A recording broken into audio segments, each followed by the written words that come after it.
All right, we're going to do another flip analysis here, and this time we're going to try and move a little quicker with some experience. And we're going to go through one that, I'm getting some more views on. So I see here, this one got 1100 views. So we're going to click on this. All right, at least I think I am. Which one is this? Okay, this is the one in the Hollywood Hills. That's a fun one, right? Expensive area, unique architecture. This one might be a little bit more difficult to comp out. Now again, in my course, I teach you how to find properties off market. Everything that I post is on market. Nonetheless, we're going to go through the examples and see if the numbers make sense. So this is 2274 Vasanta. 2274. Oh, I should go back to Zillow to do this. Let's see. 2274 Vasanta. And again, thank you, Zillow. I just plug in the first numbers and like the first letter, and typically it comes up. We're going to come here. This is our sold screen. Because we're not doing it on the agent portal, we're going to do it on Zillow so everybody can do it themselves if they like. So this is 90068. Let's keep that. We're going to plug that in here. The zip code. There we go. Now we need to do it again over here just to get the property profile on the page. 274. Enter. Okay. Let's try and find it on the map. Internet's not moving super quick. So there we are, right above Hollywood Dell, right near the Hollywood Sculpture Green. So let's see, where's that? Hollywood Dell, so we're down here. Okay. So this property is, let's see, 1,300 square feet, 2 bed, 2 bath on a 5,000 square foot lot. So let's see. I'm sorry, my brain. So 1,300 square feet. So this one's okay, and this one was 900,000 to start. So here you go. Already, this one is smaller, right? And it's sold for 1 million. And preferably when we look at this, we want to see that it's not remodeled. And then we also want to see how long it's been on the market for. So this one clearly is not in a remodeled condition. It's sold in what you could argue kind of below asking, probably because the condition was kind of rough. We can look at the history. Okay, so it definitely had some difficulty selling. Okay, remove from market. So listed 1150 back in July of 25. Then they did price reduction. It went into contract at this. They couldn't close, went back on the market, same price, contingent again, and it sold for about what, $70,000 less, which isn't horrible. And the total time on market was um, you know, what, 5 months? Less than 5 months, maybe even 4 months. That's not horrible actually for a fixer. So I would think if this were to say be remodeled, you could probably get closer to that, at least 1.2 or 1.3. But this one was probably in a pretty rough condition. So that actually for our comp is excellent. 1,300 square feet, which is sizably bigger than this one. That would put, what did this price for? This one sold for $1,000 a square foot, and it was unremodeled. So let's just say you could get $1,100 a square foot. Okay, $1,100 a square foot times 1312, you get to $1.4 million. So you got about a $500,000 gross margin on this property based on those numbers. If you want to be conservative, you could do what, say 1.3. That still puts you at a $400,000 gross margin, and then you can play with the numbers from there, right? But let's just keep going. Let's look at some other comps. Okay, so 1.3. Okay, this is another very, so this one again just a tad bit smaller, but this is a two bed, two bath, very similar. Sold for 1.3. This one looks very nice. It looks turnkey condition. Nice, we got pictures. Yeah, floors look good, walls look good, lights. Kitchen looks actually updated. Very nice. It's not a flip. Obviously, some people have been living in here. It's got wallpaper in here.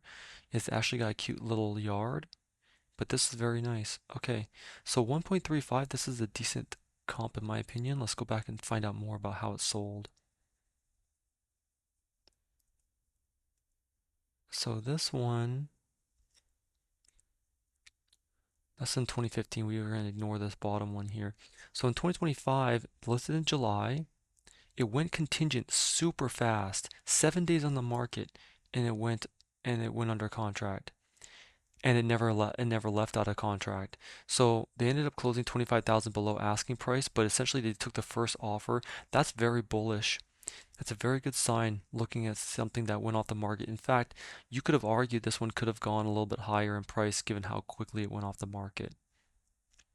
So I think 1350 is now a pretty good number. And again, this is not a clear flip, even though I have to admit it looks very nice. So I think it's going to be close to this number. I would say, based on this, we could do an after remodeled value of like 1.35 and feel somewhat conservative. Okay, let's see what else we got. Okay, get off of that. Again, small house sold for 1.1. That's very similar to this one over here. I would imagine this one's not updated at all. Oh, it's cute. Decent condition, actually. It looks staged. Can we get some pictures of the kitchen? Kitchen is outdated but looks nice. But again, it's 300 square feet smaller. You know what I mean? So this still isn't up. This is still justifies our price. Let's go here. 800. This one's 500 square feet smaller. So now this is almost a completely different home. It also sold for 1.1. So this is a very good comp. I would expect this one to be remodeled, and if it's not, that's even better for our comps. So I'm not gonna dwell on this too long because I think I'm gonna bore people. I'm just gonna maybe look at one more here. Okay, 1.25, excellent. This is almost the same size house. It looks decent. Let's see if we can get a closer look at how this one looks. It looks cute. This almost looked remodeled. We don't have more pictures. Again, Zillow thinks the market now is at least 1.35. I would like to see this having been sold pretty quickly. That's something I'd like to see to confirm our price target for this. So, okay, let's see. Here's the first one. It listed for sale in August. It adjusted slightly in price in October, and they couldn't sell. That's not a good sign. But it's much higher, 1.45. They really shot for the moon. You know what I mean? Like, there's no justification for this. They went too high. That was a mistake. So they took it off the market. That was the right decision. And they put it back on the market for a much more attractive price, 1.35. Okay, that makes more sense. That was in February of this year. And very quickly, within 1 month, pending sale. And literally, this must have been all cash or something because, well, it doesn't have to be, but it sold really quickly once it was price adjusted correctly. Now it's sold 75,000 below asking, and again, we don't have more details of the home. Zillow again does think it's worth quite a bit more, but in this situation, there's some factors that we don't know about. We don't know about the full condition of the property. That's number one. It's clearly not a flip because we would have seen a much lower purchase price and a turnaround much quicker. So it's not fully remodeled. So we don't know the full condition of the property. Most likely it wasn't updated like we would do with ours, right? And secondly, they mispriced it to begin with, and that's never a good start. That can really hurt your remodel cost later. So we have some details here. Time after Beechwood. Okay, beautifully updated home. Okay, what's been updated though? Natural light, blah blah blah. Inside refinished hardwood, so they just resurfaced the floors. That's pretty simple. Airy, inviting.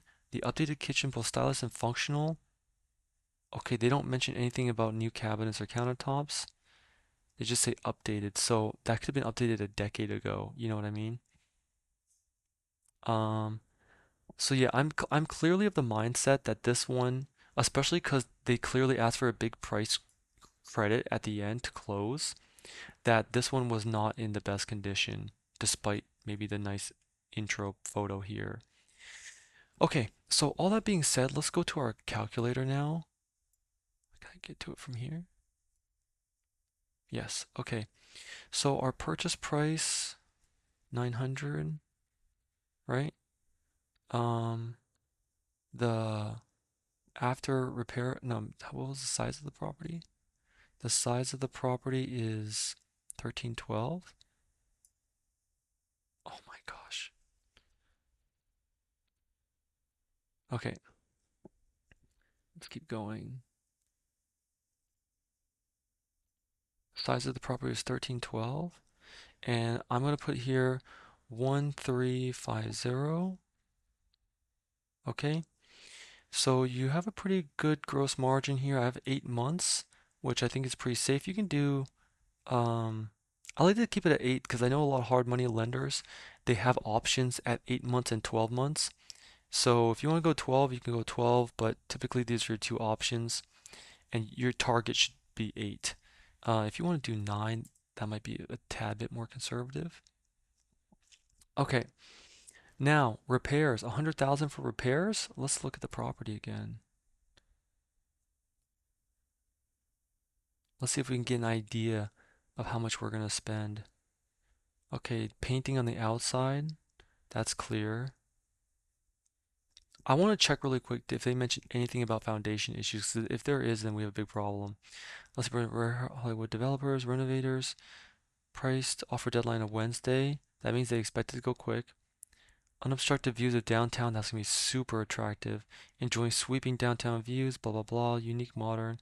Whether you are an active developer, standout property, value add. Okay, they don't mention anything, so we're gonna assume it's okay. And honestly, from the pictures, it at least looks okay. Maybe I'm being optimistic, but I think it at least looks like it's okay. So 100,000, which we're budgeting $80 a square foot. I think that's a healthy budget. There's still a pretty huge profit margin here. That's pretty incredible because you have a $450,000 gross margin here. Now, if you want to be, say, a bit more conservative, you could go say 325. Okay, and then if you wanted to maybe overestimate repairs, you could go $100 a square foot. And I like to do this to make me feel safer before getting to a project. Like, what is my worst case scenario, just so I know where the lines are drawn. You know what I mean? Okay. So I think this is a pretty good opportunity. Let's see. Let's go back and just look some more pictures before we get too excited here.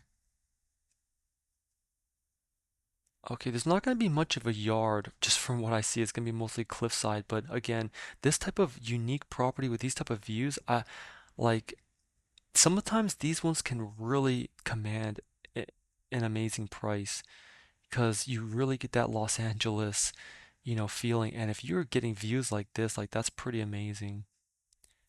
The kitchen doesn't look super big, so that's not going to be very attractive. But you're getting views from the bedrooms too. I mean, this could be a special property. The bathroom is tiny, that's not good, and it looks pretty narrow. And this right now doesn't have a shower, so you'd have to see if you could retrofit this, and if you could add a shower, that'd be a huge bonus. So the two bath right now, if one of the bathrooms is only a half bathroom, that's not going to be good. You really need to find a way to put a shower in there. There's your big bathroom, which is nice. It looks like a good size actually, although it's a funky layout. You have a door, toilet, shower, and sink here. It looks kind of funky. It looks like maybe a built-in hot tub. But everything looks like it's dated, but in good condition. This is a very interesting property. The roof looks kind of beat up. Hopefully it's in decent condition. Okay. So yeah, I think budgeting $100 a square foot is pretty good actually. Now again, the benefit is if you can go less than this, let's just say you go in with a pretty light remodel, everything is at least functional and safe, there's no foundation issues, you could save a lot of money. You could probably come in here and cut this budget in half. That's the benefit of this. And if you did that, your profit margin is even larger, which is why this price right now is very, very attractive in this area. I think you could definitely go higher. If you did this whole thing and still came away with, say, somewhere between, let's just say you wanted net profit 125, okay? Again, I don't know if that's gonna be okay with you, but I think if we did this, well, that's not gonna work, is it? See, what happens is your debt costs go up. Your debt costs skyrocket. Look, you go from $53,000 in interest payments to what? To 61. That's not too bad. Where's all the money going to? Let me see.